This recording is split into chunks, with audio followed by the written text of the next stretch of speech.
If you want a helmet just like this, go with a green iron. The link is in the description down below and the comment section. They have all types of teams from NFL, NCAA. You can get you a mini helmet, replica helmet. You can get a custom helmet if you want to as well. And also use my promo code at checkout, PITSIN, to get yourself an extra discount. So go over there and shop now. Hello my viewers, welcome back to the channel. By the video title, you know what this video is about. 3 things the Steelers must do this week to ensure victory versus the Ravens. As you guys know, it's a rival game, division matchup between Steelers and Ravens.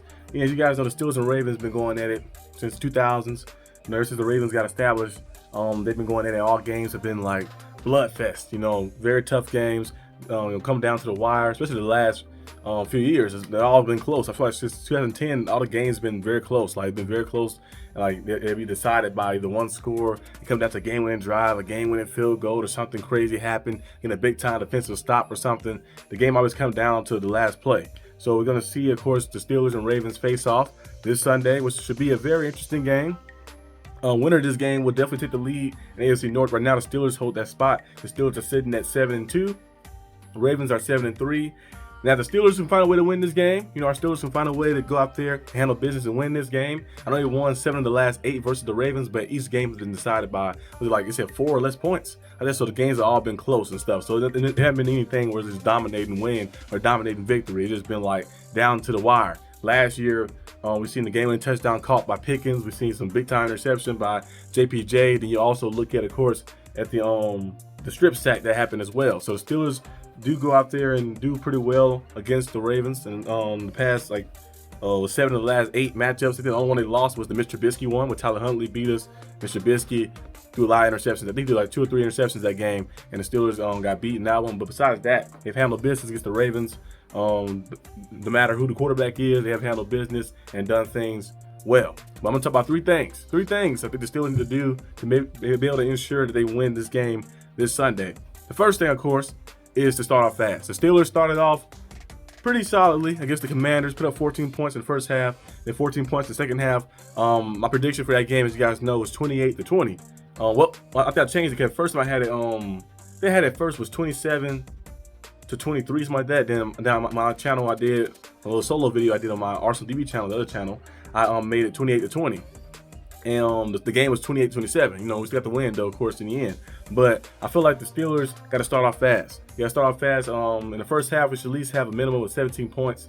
Start off fast. You don't want to keep the team lingering around or make some mistakes. Because against the Commanders, really, the Steelers could have probably been up by a good margin. The fake punt, they kind of had a mishap. You gave the Commanders punch right there. Pass interference calls and stuff. Different things that you kind of mess yourself up. Fumbling in the second half, of course, at the goal line, of course, that kind of cost you a little bit too. So the Steelers probably could have won that Commanders game a little more comfortable instead of like barely getting by. I think because they had a lot of mistakes they did that hurt themselves. But I think they kind of gonna learn from that and get better. And then entering this week against the Ravens, you know that you have to go out there and handle business. So that's the first thing. You want to start off strong. You want to start off fast and strong. You don't want to be like playing around and trying to take forever to get your bearing. You want to be able to go out there, get some touchdowns on the board, at least go into halftime with at least 17 points. 17 points or more, of course, but at least 17 points where you're like, okay, we got some points put on the board. And in the second half, if you can duplicate that as well, you'll be sitting very well, and most likely you'll probably win the game, especially with the defense you have. So the Steelers need to go out there, handle business, start off fast, run the football, establish the run. The Ravens defense has a lot of holes to pick, like a Swiss cheese. Swiss cheese got all the holes in it. That's how Ravens defense look. You can pick different spots to exploit. We've seen the secondary make mistakes. They're rushing run defense made mistakes as well. The cornerbacks, their safeties. They have some players, of course, like Roquan Smith, and you look at the Cal Hamiltons, the Marlon Humphreys, some guys who are good, but they do make a lot of mistakes. Everybody else, the coverage and the communication they have in the secondary is not like what it was last year and stuff. So the Ravens have a lot of spots you can kind of pick apart. So the Steelers need to go out there and capitalize on that. Use Mike Williams a lot. Use George Pickens, of course, and Pat Fryermuth, Darnell Washington, Najee Harris, and Jalen Warren should be seen a lot as well like that. Utilize those guys and play your style of offense. Play action pass. Get Russell Wilson on the move. Stay comfortable. He's been balling out. Been playing very good. 3-0. 6 touchdowns as well. So far, total touchdowns, and he also in the fourth quarter has a perfect passer rating. So the 3 games he was starting, he had a perfect passer rating in the fourth quarter. And this last fourth quarter, he had to come back, had to lead a comeback drive like that to get us to the victory. And it was a beautiful touchdown he threw to Mike Williams. So if you can continue that, be good. So start off fast, and then maintain it throughout the game, of course, and you'll see yourself winning. Another thing I want us to do too as well, the second thing, of course, is capitalize on their mistakes. As you guys know, Lamar Jackson versus the Steelers have been not too good. We pull the stats up right now.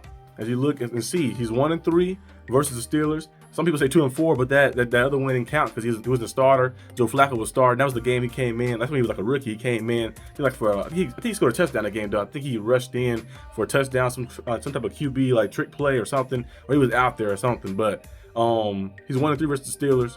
He has thrown 7 interceptions. He has been sacked 20 times in those 4 games as well. A lot of fumbles as well. You know, Lamar Jackson has not played the best game. Played his best football games against the Steelers. You know, he also only got 4 total touchdowns.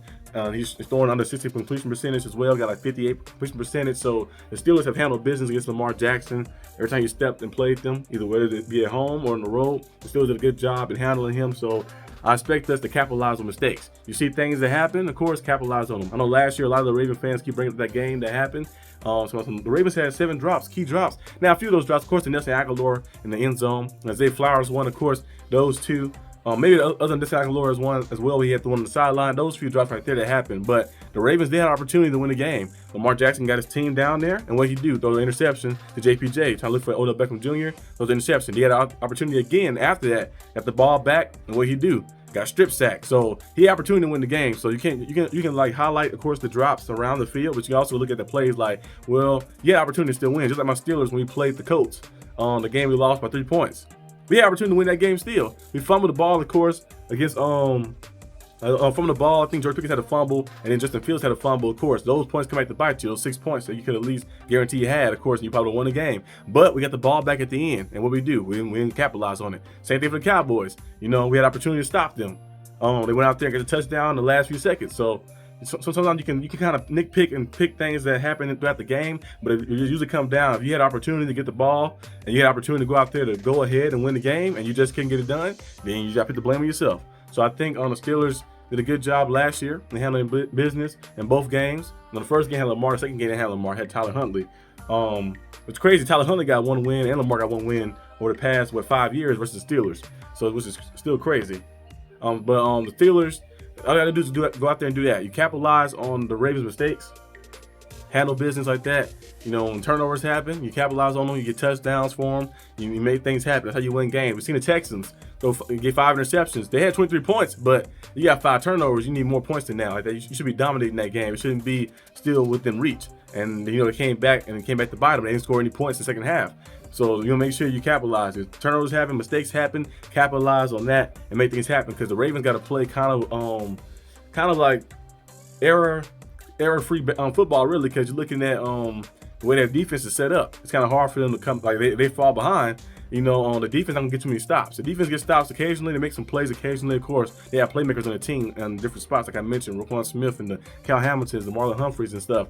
But their defense does allow a lot of things to happen, a lot of yardage to happen, allow a lot of points to happen. We see what the Bengals did last week. A lot of teams are able to put up some points, and the Steelers' offense have been averaging 30 points per game ever since Russell Wilson has started. So we're going to see the Steelers go out there and try to exploit that and keep that going, momentum going in this game. But you want to be able to capitalize on mistakes. Lamar Jackson throws an interception, capitalize on it. Fumbles of any player or anything, capitalize on that. And then also my third point as well is minimize our mistakes. Now, last week we had 2 turnovers. We came back, of course. Russell Wilson had the interception thrown, and you look at Jalen Warren at the goal line. He fumbled at the goal line, so those come back. Those kind of hurt us, but we still was able to come back to win the game. But you don't want to do that like that. The Ravens team defense as a defense have been struggling. You don't want to give them any type of confidence, so they go out there and get some turnovers against you and start building a little threshold, and you fall behind. The Ravens offense is very good. Lamar Jackson been Superman this season. He's very good to be able to keep capitalizing. He can keep going out there and putting up points when you think you got him, you don't have him, and he make a lot of big time plays. So you want to be able to make sure to minimize your mistakes and handle business and play some clean football. So the first thing I mentioned, start off strong. Second thing, of course, capitalize on their mistakes. As you guys know, Lamar Jackson had the best stat sheet versus the Steelers. And also you look at the third thing I had too as well, minimize your mistakes. So if the Steelers do all those 3 things, they'll see themselves winning. And if you win this game, be very good because you move up to not only 8-2, but you have 2 less losses than the Ravens. The Ravens will be 7-4. With 2 more losses, then you'd be 8-2. Then you play the Bengals coming off a bye week, so we'll see what happens right there. The Steelers should be able to handle business there. Then the Browns. And you can find, like I mentioned, you can find a way to win these. Like I said, the Steelers over this threshold, this gauntlet. I said at least go on. What I said, 6-3. 6-3, you'll be 12-5. We won 1 game so far. Now you can go even better. That'd be even greater, of course. But at least go 12-5, and I think that'd definitely be able to get it done to win the division. But you have to win this first game right here. You have to win this one, kind of set the tone for the division. But okay, you win against the Ravens, and then you find a way to win against the Bengals and the Browns, and then you'll see what happens like that. But we're gonna focus on the Ravens first, of course. We can handle business here. You have a big time lead in the division, because you want to make sure you have that guaranteed playoff spot at home like that. Well, at least 1 playoff game at home, so you can know, like, okay, it's in my environment. My guys can wake up in their own bed. They're in their own environment like that. The fans gonna be there. Fans gonna be there anyway, because Steelers fans travel well, so they'll be there anyway. But they're gonna be even more fans in your own home environment. So you want to be able to make sure you can get that division title, and also have that home field playoff advantage for at least the first game in the playoffs, and see what happens. Now, if the Chiefs lose some games, you never know. You never know what can happen. So you want to make sure you win against the Ravens, of course. If the Chiefs lose some games, they got to play the Steelers eventually. They got to play the Bills this week. They play the Steelers. And they also play the Chargers again as well. And the Broncos again, who almost had them last time. So they got to play some teams that could possibly get them. So if they lose some games, you never know. You might see yourself move up like that. So you just want to make sure you stay on par with things and kind of stay afloat so you can get to that point. But that's all I have for today's video. Hope you guys enjoyed it. If you did, leave a like and subscribe for more content. I'll see you guys next time on the channel. Peace out.